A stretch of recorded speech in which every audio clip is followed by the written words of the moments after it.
Exercise Confidence listeners, thank you so much for tuning in today. In this episode, you will hear from Nia Sanchez.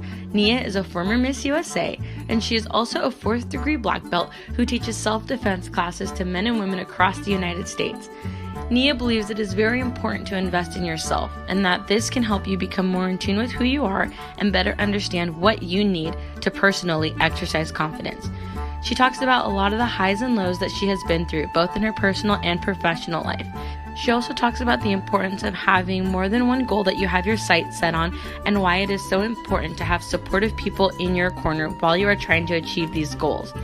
Nia shares knowledge that can help us tackle our obstacles and turn them into opportunities. And throughout this whole interview, I couldn't help but appreciate how genuine she was in everything that she shared.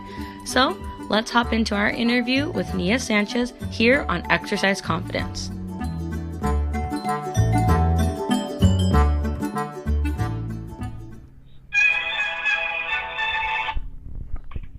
Hello, this is Nia. Hi Nia, this is JR. How are you doing? Hey, I'm good. How are you? I'm great. Thanks so much for agreeing to be on the podcast. Of course. I'm excited. Thanks for thinking of me. And I'm so glad you said this is JR, because I was like, is it JR? Is it Junior? I don't know. Just want to check. Okay. JR. Yes, JR. All right, guys. Today I have on Nia Sanchez, maybe better known as a former Miss USA. I'm very grateful to have her on today. Nia, thanks for being here. Thank you for having me. I'm excited to chat with you. So, Nia, my favorite way to start off the podcast is letting the interviewee tell me whatever they like about themselves in about 20 seconds. So, what do you want to say? Oh, my gosh. Fit it into 20 seconds. Okay. I'm married to Daniel Bucco. I was Miss USA, as you mentioned. I'm a 4th degree black belt. I also train in jiu-jitsu and teach women's self-defense workshops and coach pageant girls. Bam. 20 seconds, I think. I think that was great. That was perfect. So the obvious is that you are a former Miss USA, and pageants do tend to really help women, I believe, not only build self-confidence, but also kind of find different ways that are like really effective for them in finding out who they are and what they want to do in the world. So how did you get into how did you get into that? How did you get into pageants? I essentially stumbled upon pageants as an adult. If we go all the way back to when I was a young teenager, 12, 13 years old, my stepmom actually entered me into a little preteen pageant, and I had a lot of fun with that. But at that point in my life and with my family, they were not able to continue to help me pay to do more, get me to appearances, events, and all of that. So my pageant journey was like itsy bitsy at 12 years old, and then I restarted when I was 18, 19 years old. I was flipping through channels, watching TV, and I ended up landing on Miss USA, and it kind of brought back that old spark from being, a preteen, and I was like, oh, pageants. I would love to get into it. So I essentially just stumbled upon it in the beginning by flipping through channels and seeing Miss USA 2009 on TV, but fell back in love with it, started competing at 19 years old. At a local pageant. From there, I had the opportunity to compete internationally at such a young age, and then for a state pageant. And then 5 years later, I finally got to the Miss USA stage. That's an exciting journey, and I think it's one that is, I don't want to say unconventional, but it's different because a lot of times women that are seen as these, idols in the pageant world, they get started young, and it's consistent, and it's year after year. So to kind of get a taste and then take a break and get back in and go all the way is super cool. Was that something that you would say boosted your confidence during the process, or were you somebody that was just naturally confident, like as a kid and teen growing up? Ooh, great question. So, as many young girls, I'm sure, I struggled up and down with my confidence. There were days where I would feel great, confident, love myself, and then there would be days and even weeks and months where I didn't love myself inside and out, or I didn't feel great, I didn't feel confident, and that was into my pageant journey as well, not just as a teenager, but going into my pageant journey in my young 20s. I really struggled with confidence because I tied my confidence at the time to my level of success in the pageant. And so that's something that I had to learn to overcome. So I feel like I actually gained the most confidence my last year before competing for Miss Nevada. and I took a lot of time to invest in myself, and that year is the year that I had the most confidence, which then resulted in me doing better. So it was a journey for sure. You said two things that I really love that I want to touch on. You talked about how you tied your confidence to your success, which I can definitely attest to. And you also talked about investing in yourself. So first I want to kind of go into this notion of how were you able to detach the confidence and the success? How were you able to kind of reconcile staying confident even when the tangible success wasn't there? So one thing that helped was adjusting my goals and my priorities and where I put value, I guess you could say. So when I was younger competing and I was the most confident at like 19 years old, I was like, ooh, I got this. It wasn't like my end all be all. Like if I lost, I wasn't going to be devastated. But then in the middle of my journey, I got to that point where I put all of my, essentially like my emotional eggs in one basket. And if I lost, I was just devastated, and that broke my confidence down. So when I finally got back to a better place mentally and emotionally, it was, yes, I want to do as good as I can, but if I lose, there's something else. So for me, it was kind of putting another goal, another dream, another something beyond the pageant out there. So, for example, my last year competing at Miss California USA, I was absolutely devastated. I thought I was going to win. Like, it sucked, but I did not lose all my confidence because I put other goals out there. I had also auditioned to work for Disneyland in Hong Kong, and my next goal was like, all right, didn't win Miss California, now I'm going for Hong Kong. Let's see if we can do this. So I had something else to look forward to. So I think it was more just not putting all my emotional eggs in one basket where if it didn't work out, I would be crushed. It was like, okay, well, if that doesn't work out, what's next? What's next? And always having something positive to look forward to instead of like, oh, this didn't happen. Now what am I going to do with my life?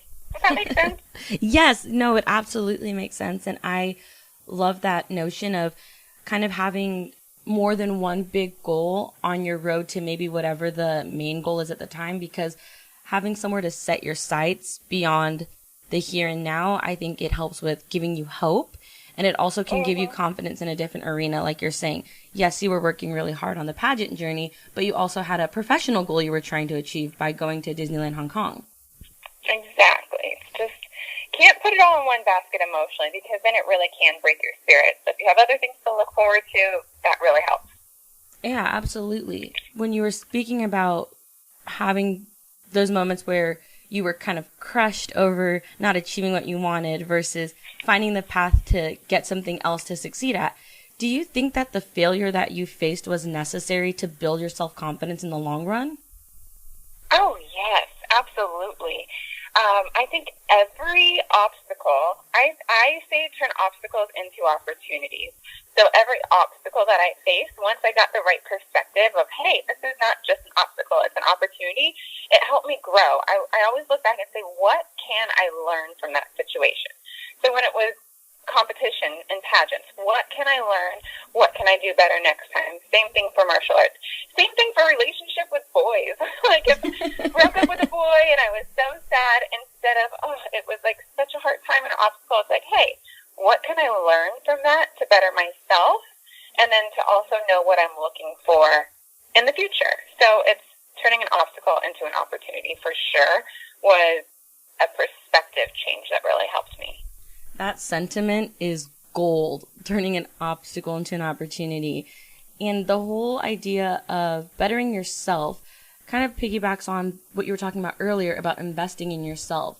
So what's the most beneficial way that you have invested in yourself so far? Okay, where do I start? There were 2 points in my life before I became Miss Nevada USA and Miss USA that I made really conscious decisions to invest in myself. So when I moved to Hong Kong, I did not know a single person I was going to be working with and living around. So I felt like, okay, this is a time for me to be on my own, to be free. And I chose to invest in myself, in my faith. So for me, that meant buying a new Bible that was just mine, not one that was handed to me or gifted to me from any family or friends. and really diving into scripture and getting to know who I am in my faith and my relationship with God.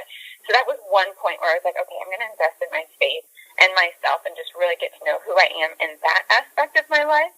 And then when I started to prepare for Miss Nevada USA, I just wanted to do an overall mental, emotional, spiritual investment of reading, learning, growing, writing down my favorite quotes, letting those inspire me towards my goals. And that, I would say, if I could pick one thing, I try to think of takeaways, like people listening, what can they take away? The one book that I would say made the biggest difference is Your Best Life Now by Joel Osteen. I had that on audio, and I listened to it at least 3 or 4 times on repeat before competing for Miss Nevada USA. And that, for me, helped with my mental space and my perspective on who I was and how I related to the world around me. So I would say investing in personally for my faith, and then investing just overall mental, emotional, spiritual well-being. I absolutely adore the fact that you brought up the books because I am such a reader, and I have been reading a ton of different books that really feed into growing who you are personally. So this is definitely going on my list. Oh my gosh, you're going to love it. It's going to change everything. And we'll link it in the description too, listeners, in case anybody wants to click through and use this opportunity to dive into a new book and learn more about yourself and grow better with who you are in tune to who you've been created to be. And I appreciate the fact that you brought up your faith as well. I know I am somebody that has a deep faith, and it definitely guides and steers a lot of my life, and it has grounded me in turning a lot of obstacles into opportunities, if you will. So I'm grateful that you shared that. Thank you. Of course. It's important, and I think to have faith in something is really important, to have faith in whatever it is for an individual person, but in something is really important. For me, it's God, but I think that's something that we can all look to for hope. Absolutely. And having faith is also, it's a good way, like you're saying, having faith in maybe whether it's a higher power or having faith in another person that you trust. But also I think having faith in yourself is a big connection to having confidence in yourself. Mm-hmm. Yes.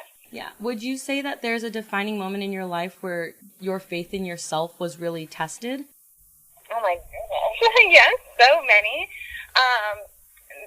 The one that comes to mind, so I'll just share what comes to mind first, is when I was in my early 20s and I was in a really unhealthy, really toxic relationship. And it was through friends and faith that I was able to get out of it. So it was, long story short, very unhealthy, verbally abusive. Towards the end, it became physically aggressive, and there was a lot of infidelity on his end. So, but it was a relationship that I stayed in. I would leave and then come back, leave and then come back. So it was very toxic. And that point in my life where my faith really was like a defining moment came from friends sharing with me, I guess, eternal perspective. If we think of God as a king, and we think of what we are in relation to that, we are his children, we are royalty, we are prince and princesses out there, then what would a king want for a princess? What would he want her to be treated like? How would he want her to be cared for, to be loved, to be spoken to, all of those things? And the thing is, we can't always relate it to our earthly fathers. Maybe some people have great earthly fathers, maybe some people don't. But we can, if we relate it to a heavenly father, think about how he would want you to be treated. And so that really helped me get that overall perspective of, I need to step away from this because this is not what is for me. This is not what is supposed to be for me long term. And thank goodness, now I'm with my husband. He's the most amazing man ever. But who knows what my life would look like if I had stayed in that toxic relationship. So my faith and friends reminding me of those things from my faith really helped me get out of that unhealthy relationship. And it was definitely a defining moment in my life.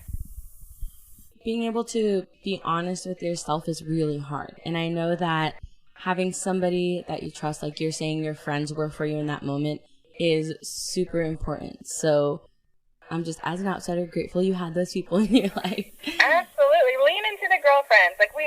Hopefully we all have good girlfriends. If you don't, look for them. Yes. And then lean into them on hard times. Because girls we should be there for each other. We should help each other out. And when someone is going through something hard, we need to surround that person and lift them up. And I was very blessed to have those relationships for sure. That is beautiful.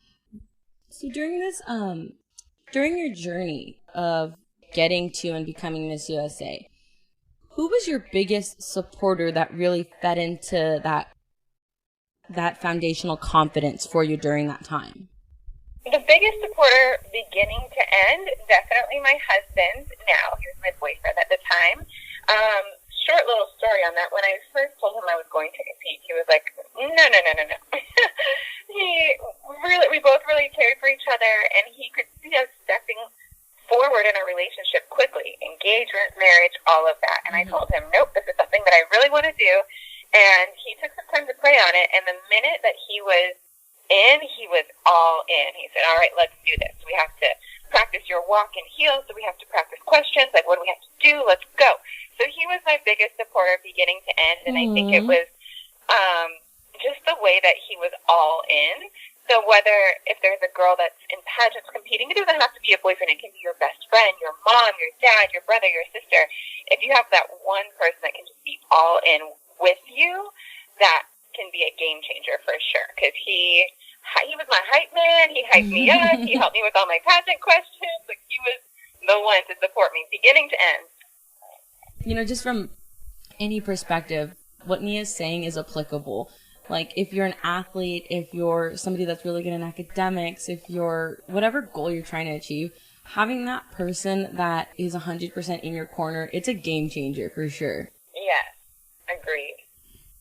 You know, you're a very accomplished martial artist, if you will. You do have your black belt. And how did you get into the world of, practicing all of that? That's funny how it actually relates to confidence, funny enough. So when I was young, my parents got divorced, and I became like an extreme introvert, so much so that when I would walk down the street, I would not even lift my eyes above my feet. I would stare at the ground as I was walking, and I was just so uncomfortable being around other people, and I had zero confidence. And my dad worked in a prison as a sergeant. He came from a military family, lots of discipline, but working in a prison, he saw some of the worst people in the world, in the state. And so to have his daughter be so shy, so introverted, was a scary thought, because he was, at this point, was a single dad with me and my brother. So he decided that my brother and I should be put into martial arts to help us build confidence. So at 8 years old, he put me into Tae Kwon Do, and I told him, I am not going to join unless you join too, and so does my brother. So we all ended up joining together, and it was a really great activity that we could do as a family. And I honestly, if I'm being honest, I hated it for the first 6 months. But after I started competing, after I started working and teaching others as well, becoming a junior instructor and then eventually a certified instructor, I really fell in love with it. And it's something that truly did give me confidence. And from there, I was able to explore other martial arts like Muay Thai, and now I train in Jiu-Jitsu as well. So it's something that I would say is one of the biggest factors that gave me confidence in my life. Besides even pageants or anything else, martial arts definitely helped with that.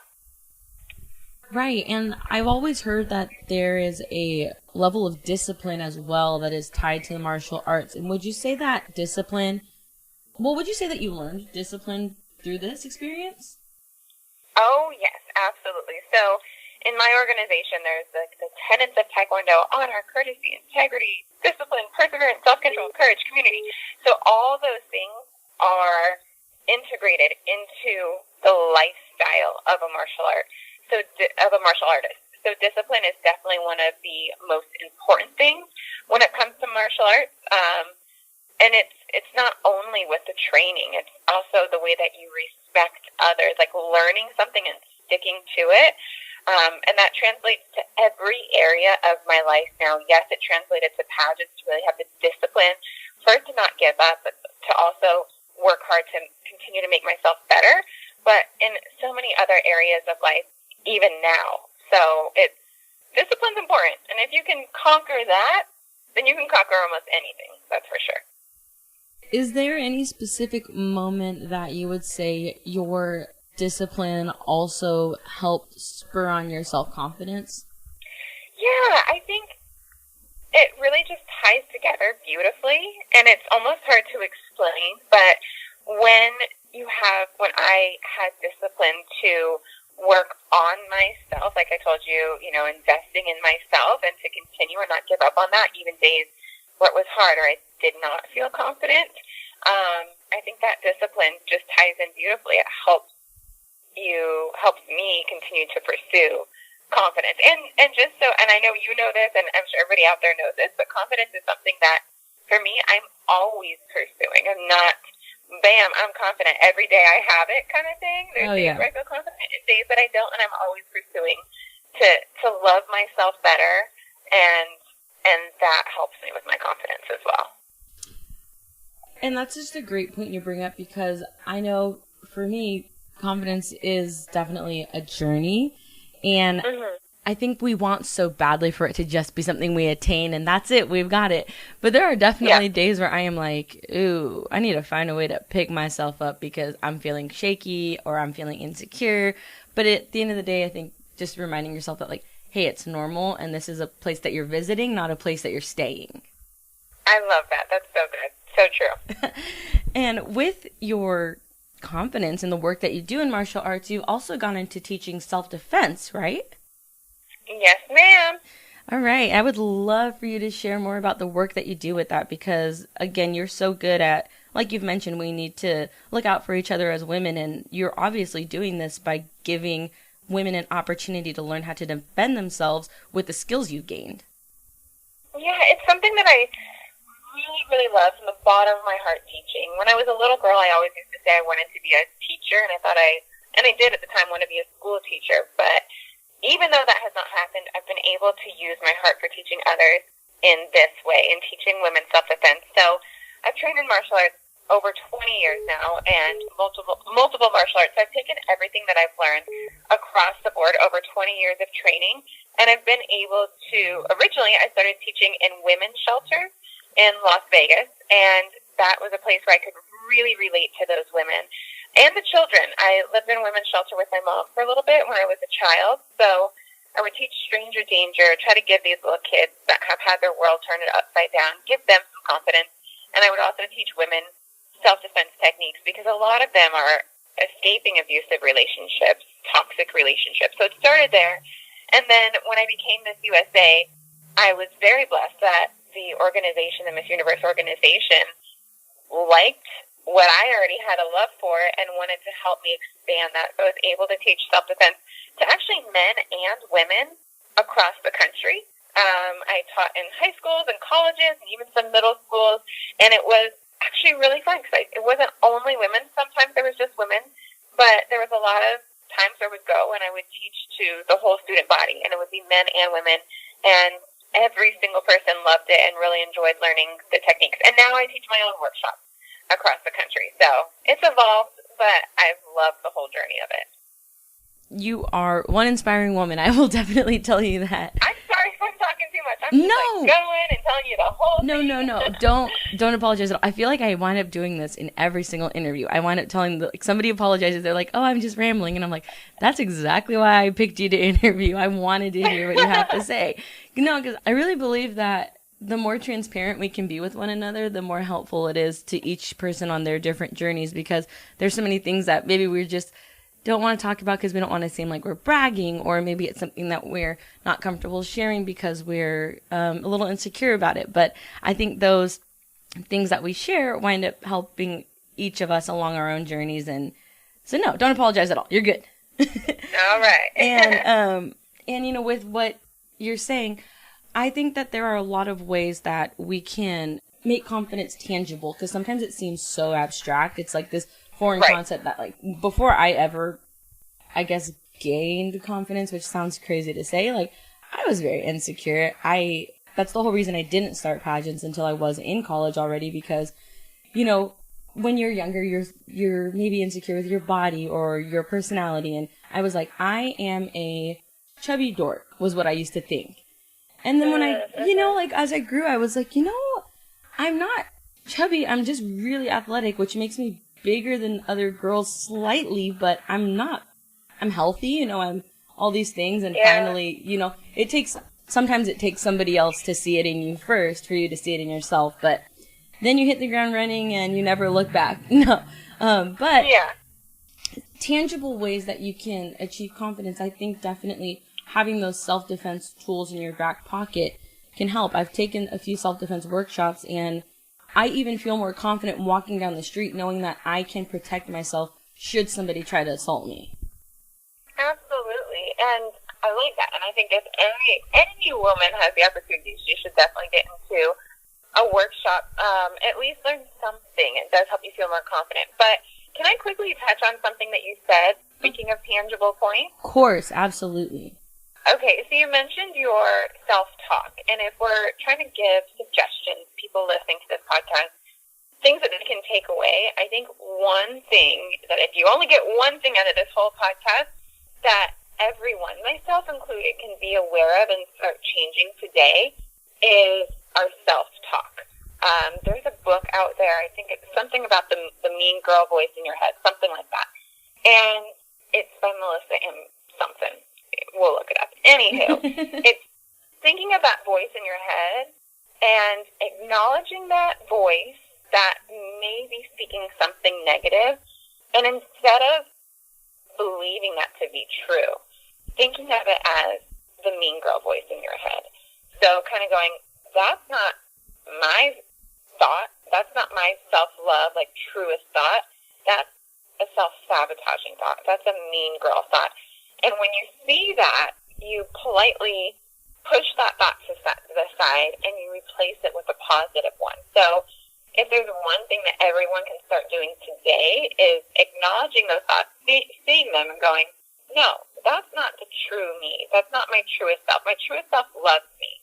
So let me replace that with something positive. If maybe it's during this quarantine that we're currently in, who knows by the time people are listening to this, but maybe it's, you know, oh my gosh, I've gained 10 pounds during this quarantine. I don't like how I look in the mirror anymore. This is my self-thought right now. I feel like I've gained that much weight. I don't like how I'm looking in the mirror. But it's replacing that with, you know what? I still look good. Mm-hmm. And I am thankful for the body that I have and that I have the capability to move my body and work out and put good things in my body. I am so blessed. And changing that negative thought into a positive one.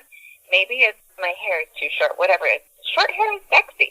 Like replacing those negative thoughts with positive ones really intentionally is a game changer when it comes to confidence. Oh my gosh, it 100% is. I know that I've had quite a few of my friends reach out to me and be like, you got to talk me off a ledge here because I feel so bad about how I look. Like, and especially with the quarantine stuff that's going on, because it's totally putting our lives into a not normal routine at all. And it's so easy to just be like, wow, I'm not getting as much exercise or the type of exercise that I normally would. And I don't, you know, feel my best and I don't look my best. And you could just start nitpicking at all the negative things. But that's exactly what, I love that you picked up on that little point, because I put out just like a small video on like my Instagram probably around Valentine's Day, I'd say. And it was about taking all the things that you say, like, oh, I don't like my hair, or I don't like this, and taking out the word don't, and just leaving it as like. So I like my hair. I love that. You know, I like that I'm short. Like all these different things. Because it's just taking the one word and it's reclaiming that ownership of the way you talk to yourself and how it changes everything. Because we're all human. We all struggle. Nobody thinks that they are perfect 24/7, and if you do, awesome, you've unlocked the secret to life. but it's so true, and that self-talk is really important. So I'm glad you brought that up, because there are those little ways in which you can overcome it. And you know, especially like you're saying right now, I was talking to another interviewee about it, and basically it was just like, you would never tell your friends those things. Why? Like, you would never tell your friend that about themselves. Like, why would you tell it to you? And you're supposed to be your best friend, because you're the person that spends the most time with you. Yes, yeah. It's so true. Such a good point. I love it. And something that you kind of mentioned, just the power of even saying it out loud, and goodness gracious, it will feel uncomfortable in the beginning, looking in the mirror and being like, you are beautiful. I love your hair, whatever those things are, instead of, take that don't out, but saying it out loud to hearing it. I mean, for some people, it could even be emotional to hear yourself speak those positive things over yourself, but it's such a good thing. So say it out loud, say it in your head, love yourself. It's so important.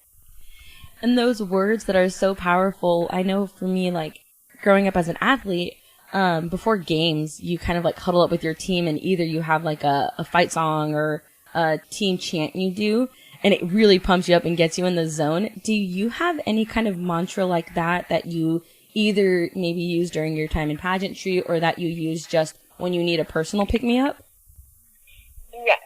So just in my everyday life, every single morning when my husband and I wake up, ready to start the day, we say one of two things. We say, this is the best day ever, and we truly try to own that. Like, this day, every day, it is the best day.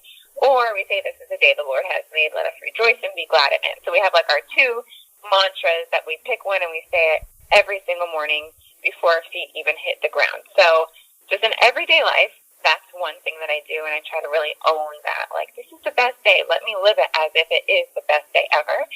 And then when I was competing, the verse, the quote was, perhaps you were born for such a time as this, Esther 4:14. And that just motivated me in the moment, especially when it came to comparison. As you know, as most girls know in the pageant world, there's a natural comparison. You're like, oh, she's so pretty, this and that. And then we end up not only admiring someone's beauty, but then comparing ourselves, which is like the part that we need to not do. So if I would have those moments, I would remind myself, and I had it set as a screensaver on my phone, you were born for such a time as this. Like, I am here on purpose. I'm here for a reason. And let me live in that, and let me stand tall in that there is a purpose in this moment. So let me be my very best and live in that. So that was my mantra during competing. And I still love it, but I definitely don't say it every day. I say, this is the best day ever, almost every single day. The thought of being born for such a time as this, I think, is something that can be overwhelming in a good way. And it's also something that is super personal, because it's the charge to you, this is your destiny. And like you're saying, you're here on purpose for a purpose. And your purpose is not going to be the same as anybody else's. So, yeah, that comparison game gets real ugly real fast. And I like that you brought up that there's a fine line between the admiration and the comparison. And what I think was super crazy for me was the first time I made it to the Miss California with the Miss America system, I made it in the top 15, and I was, like, completely overwhelmed in the best way possible. And I have a very, like, distinct look to me, I think, in terms of, like, when I competed, I was, like, 5'3", like, about 150, and I was, like a thick brick, like, I was muscle, like, and I love it. And that's my aesthetic. I look a little different, I'm not tall and slender, and that's fine. But the people that reached out to me after I competed saying, like, how much they admired me and what they saw in me, like, that broke me in a great way. But, like, I cried over it because I was like, I would never, like, you don't see yourself in that way sometimes. And I think sometimes you have to think about maybe who's looking at you to get your mind off of who you're looking at. Yes, that's so good. That's so true. And I love that. That's so inspiring. And sometimes it does take others to kind of encourage us and remind us, like, why we're doing something or that we are making an impact. And I think no matter what sphere we have, whether you're a pageant girl, you work at Macy's, whatever it is, we all have our own little world of influence. And it doesn't even have to be on social media. It can be where we're at, where we work, where we live, any of those things. And sometimes we don't know how many people we're truly impacting by just going after our own dreams and our own goals. But we inspire other people while doing that. So keep it moving. Keep those dreams, those goals going, for sure. Yeah, dreams and goals they're hard, but they're worth the work. Yeah, and I love that you got all that feedback after you competed. That's amazing. Oh, it was wild. Like, I didn't expect any of it because, like I said, it was my first time and I was just making all these friends and I was super excited. And my main reason was just I really needed scholarship money. And so I was like, this seems like a good opportunity to take advantage of. And I was excited to meet all these incredibly inspiring women.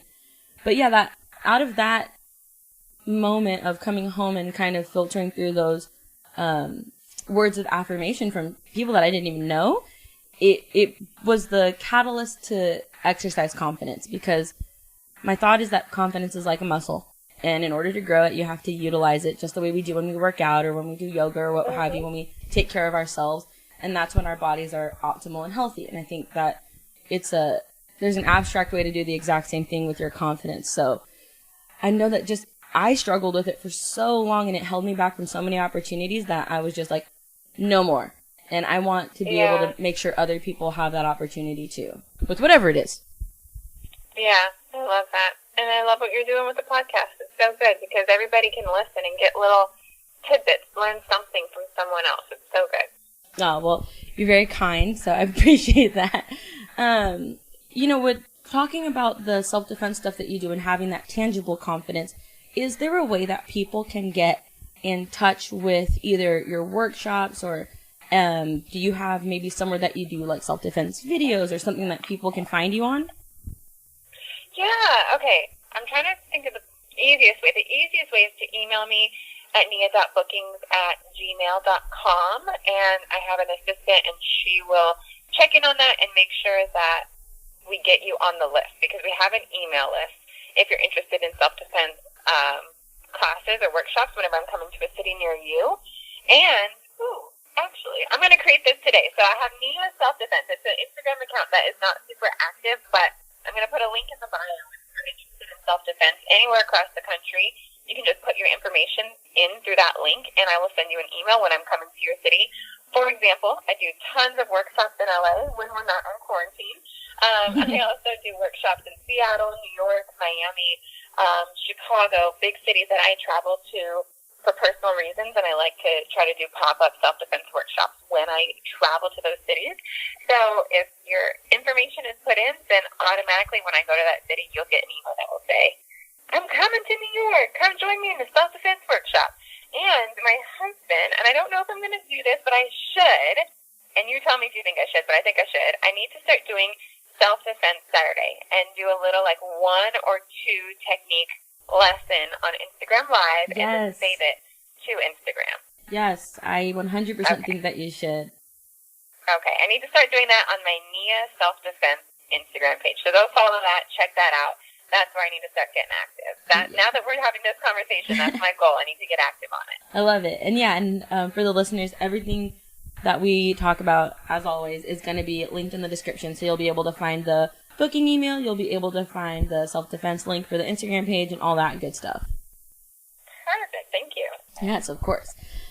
So, Nia, if you had one moment in your life that, whether it was a super high or a super low, that you are most grateful for, that really helped you become the woman that you are confident in today, do you mind sharing that moment with us?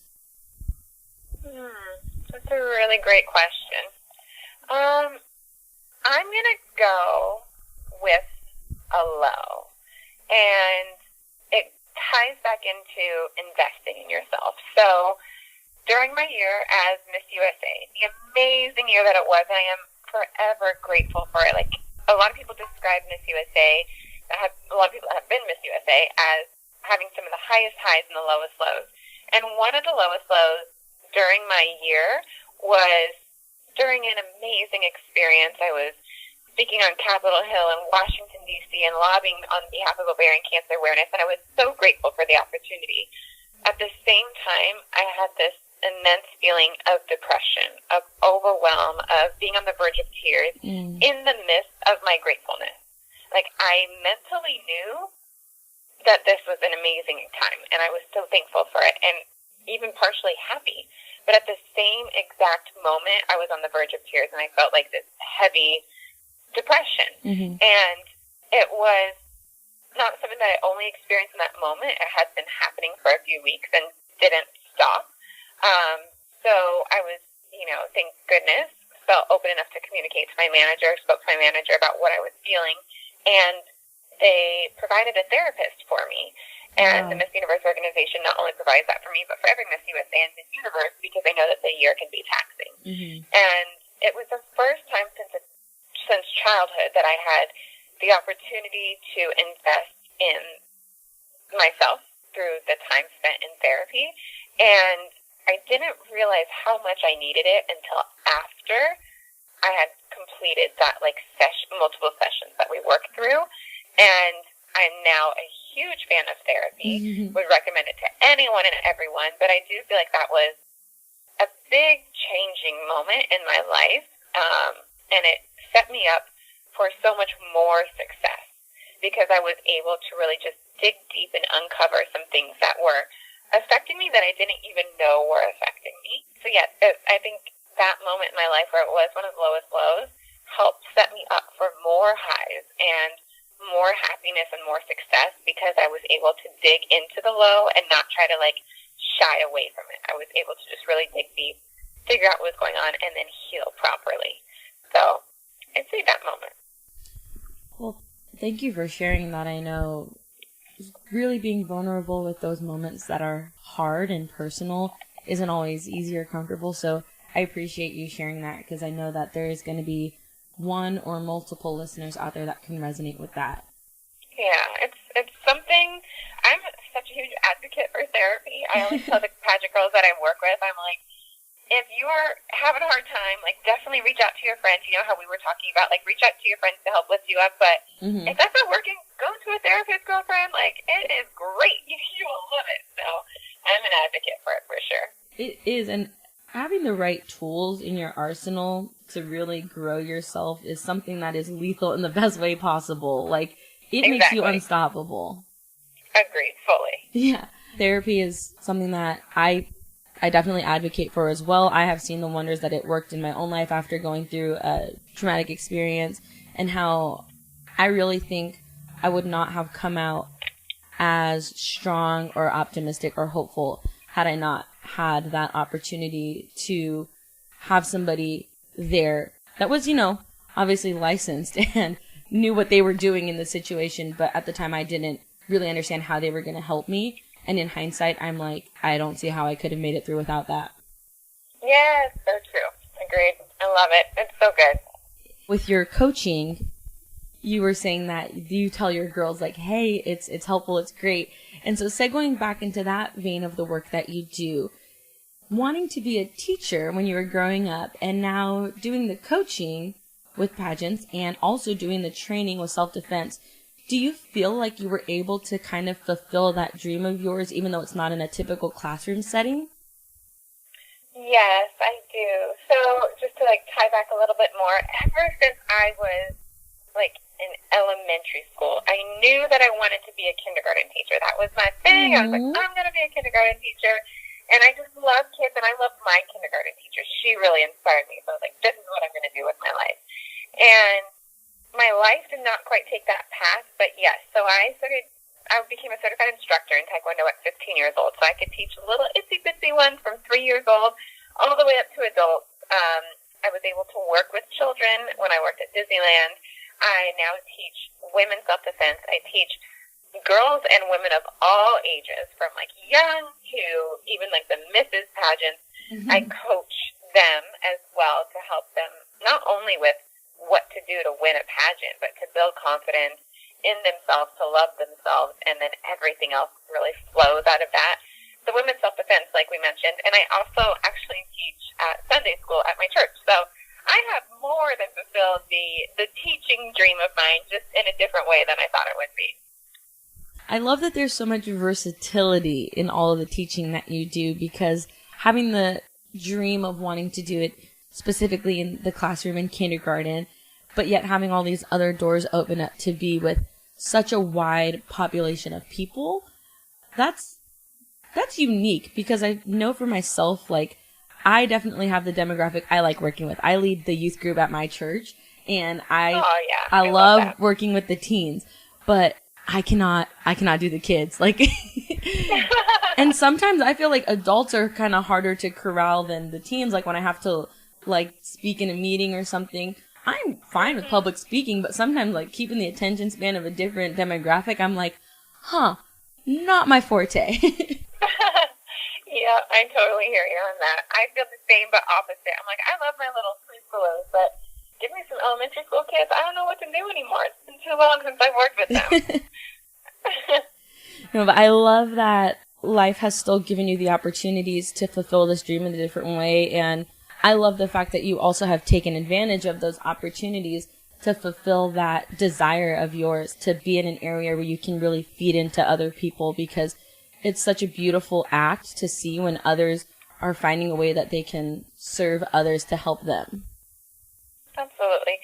And, okay, see, you keep giving me all these, like, thoughts and ideas. One other thing, when it comes to, like, confidence and self-love, and especially when we're struggling, and I'm just piggybacking off of what you said, is serving other people. That's one thing that my husband's dad, he's a pastor, and when we ourselves are struggling, one of the things that he tells us is he's like, get your mind off your own problems and help someone else. So it's like, hey, if you're out there, if you're struggling with something, and there's a way that you can help someone else, that really is a good thing to step into. Like, step into helping someone else, and it will help get your mind off your own problems. Now, I know this does not apply for every problem. There's huge problems out there, but just in general, I guess things that are a little more middle ground. If you're struggling, helping someone else can really actually help yourself. I know what you're talking about, and I always think it's interesting how certain themes repeat themselves. Like, we were talking about, like, the self-talk issue, I would say. Yeah. And then right now, talking about service, I want to say at least once or twice when I've interviewed people, they've brought up the aspect of service and how doing something outside of yourself or bigger than yourself really helps with that self-confidence and that self-awareness, because you realize whatever it may be, you realize maybe that your problems you see them in a different light, or sometimes when you're serving somebody else, you also realize capabilities that you have that maybe you didn't know beforehand because you haven't been able to utilize them.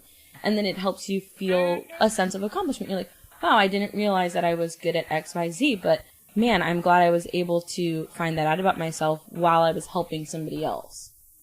Exactly. And sometimes it can also put our problems in perspective. Mm-hmm. Some of the things, and, you know, it depends on where people are listening to this. If they're listening to this in a different country and, you know, their problems are totally different than ours here in the U.S., but it can put things in perspective. When you see someone and you are able to help someone that is struggling more than you, then that's, yes, a good feeling, but you can also kind of look back and be like, oh, wow, I'm so thankful that I have the capability to help this person, and maybe my problem's not as big as I thought it was, so it can kind of give us some perspective as well. Oh, absolutely. With our youth, let me share a little story with you really quick. With my youth group that I lead, we did a big countrywide conference in Arizona this past year. And there is a place there that is a rescue mission for women that have been saved from human trafficking industry. Mm-hmm. And we were given certain service tasks that it really didn't allow us to interact much, but it was kind of like cleaning the grounds and doing certain things like that and repairing areas in the place. So there was a point where a few of the young ladies were coming through, and they were just crying because they could not believe that people were cleaning for them and somebody was doing something to be of service to them when their whole lives they had just been taken advantage of essentially for a long period of time. That makes me want to cry. That's so beautiful. It was just that like moment where my teens were kind of like, why are they crying? And, you know, it was a good learning opportunity for them to realize, you know, it seems cliche and we take it for granted that we are told by our parents some days, you know, clean your room or help take out the trash, things like that. But to be able to use those small skills in a way that impacted somebody's life in such a big way that doesn't make sense to you, they were like mind blown. And for them to have that opportunity it was super humbling for them to watch kind of like it unveil in their minds. Like I was like, yeah, you know, And after the fact, it was definitely a moment where I got to talk to them after, and some of them were like, I love this. Like, I want to keep doing things like this. And you could see, like, my high school seniors, like, how it was formative for the choices they're going to make for the rest of their lives to choose to serve and to help. And I was, like, overwhelmed. But, yeah, those moments that really put things in perspective, I think, can also help with the way that you feel about yourself, because helping somebody else in a moment of crisis can make you realize that maybe it's okay that I've put on those 5 pounds. Ain't that big of a deal. Yeah, seriously. Well, how big are some of our problems, really? You know, not always as big as we think, depending on the problem. Yeah, and we're not saying that that problems don't exist, friends. We know that there are hard things that you yourself are probably going through, and then that's where the therapy comes in. Exactly, and everything is relative as well. You know, I've been talking with some friends recently that are really struggling with some personal things, and then they go, "Boy, I shouldn't be really sad about this. I shouldn't be so upset because other people have it worse." But everything is relative, and we're all dealing with different problems at different points in our life, and it's okay to be upset, you know. And I think you and I are just trying to share something positive of, like, perspective does help sometimes, but also, hey, if someone's struggling, that's okay, and it's okay to reach out for help as well, like we talked about. Oh, 100%. For me, like, I feel like I don't really share that much on the podcast, but I feel like today I'm sharing a lot. But I love it. The pandemic, and I appreciate that, thank you. But with the pandemic, I've had a lot of stuff that I was super looking forward to that is taken away. Like, I'm supposed to be walking for graduation this May, and I'm on the rugby team with our university, and we had made it to nationals, and that was supposed to be this coming weekend. And so for me, those probably are the two major things that have been really hard to reconcile, and then distance from family, other things like that. And I've really been trying to just be like, you know, it's not that bad. It's not that bad. There are absolutely people that have it worse. There are absolutely people that have it worse. And I finally confided in my boyfriend about it, and I just broke down and I was bawling. And he's like, these are the things that you have to share. And then the way he phrased it, like, it kind of was me being like, oh darn, like I should have seen it. Because he was like, you have to have confidence in sharing things like this with other people that care about you and want to be there for you. Because it does suck, and you are allowed to feel that way. And I was like, dang, you're right. Like, I do need to just have that confidence when I'm feeling low to be able to reach out. So I think that this is a good point with what we're sharing here is when you do feel down, there are still ways to be able to exercise confidence. And it may not be in, oh, I'm going to go out and just feel great and fake the funk. Like, no, that's not realistic. Right. But reaching out, that's realistic. Yeah, agreed. Yep, it's so important. We have to acknowledge where we're at before we can, you know, grow and fix and get better. You have to acknowledge what you're feeling and let that be okay, and then work towards something better. Yeah, absolutely. Speaking of books, there's a book that I want to share with you, and I don't know if you've read it or not. It's by an author called John C. Maxwell. Okay, what is the name of it? I've heard of the author. Okay, it's called 15 Invaluable Laws of Growth. Ooh, I have not read that one yet, but I love books, so I definitely need to do that. Yeah, it's a pretty easy read, and again, like always, listeners will link it. But there's a chapter in there, and it's about your self-awareness, and it super helped me through something I was just struggling with at the time when I was also simultaneously reading it. So when we were talking about this right now, it kind of put me back in that perspective of having that self-awareness and how important it is to know yourself, to grow yourself. Yes. And even it's in so those, true. It's so needed. Even in those moments when we don't really want to be too in touch with ourselves, when we're feeling down or maybe outcast. But yep, you have to know yourself so you can grow yourself. I love that. Yeah, but that was just like, it was what I thought right now, and I was like, I've got to tell you about that. So Nia, if you had any advice for our listeners to be able to exercise confidence daily, what would your advice be? Well, so I'm going to wrap up with so many things that we've already talked about. We've discussed mantras to help inspire you towards your goals. That's something really important. We talked about your self-talk and speaking in a way of love to yourself. How you mentioned, like, you're not going to speak to your friends, oh, you're so fat, oh, you're so ugly, oh, your skin sucks. Like, you would never say that to a friend. So speak to yourself with the kind of love that you would speak to someone else, because we should be our best friends, like you mentioned. mention.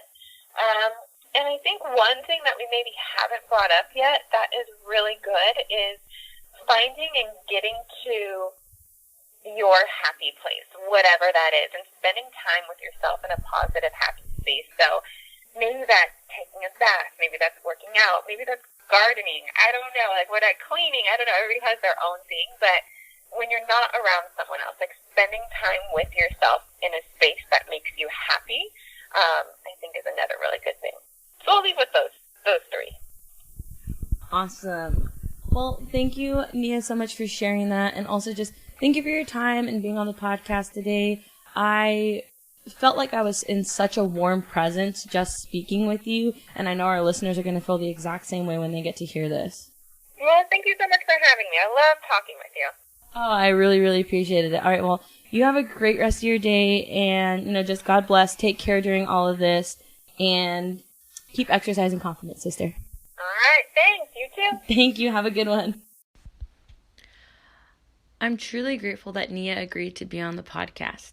I believe that everything she said came straight from the heart and was geared at helping you be your best self. Right now, we're spending a lot of time with ourselves during this quarantine, and it can be really easy to let that negative self-talk take over. But I hope some of the tips that she shared with you today will help you redirect it into a positive manner so that you can truly be your best friend, since you are the person that spends the most time with yourself. Nia also recommended finding your happy place. Again, I know that can be difficult right now during the time of quarantine, but I truly believe that if you can find a way to create a haven for yourself to kind of recenter, refocus, and find your inner peace, it can do wonders in helping you exercise confidence during times of insecurity, whether it's mental, physical, emotional, or brought on by this pandemic that we're all facing. It sounds cliche, but we truly are all in this together. You can always reach out to me at Exercise Confidence on Instagram, and all the ways in which you can contact with Nia are also linked in the description to this episode. The reason that we have this here is so that we can all grow better, stronger, and be more confident together. So I hope you tune in next week as we continue to produce quality content that helps you become a stronger, more confident you. Signing off for today, I am JR Nasari, and I truly do hope that you find a way to exercise confidence every day.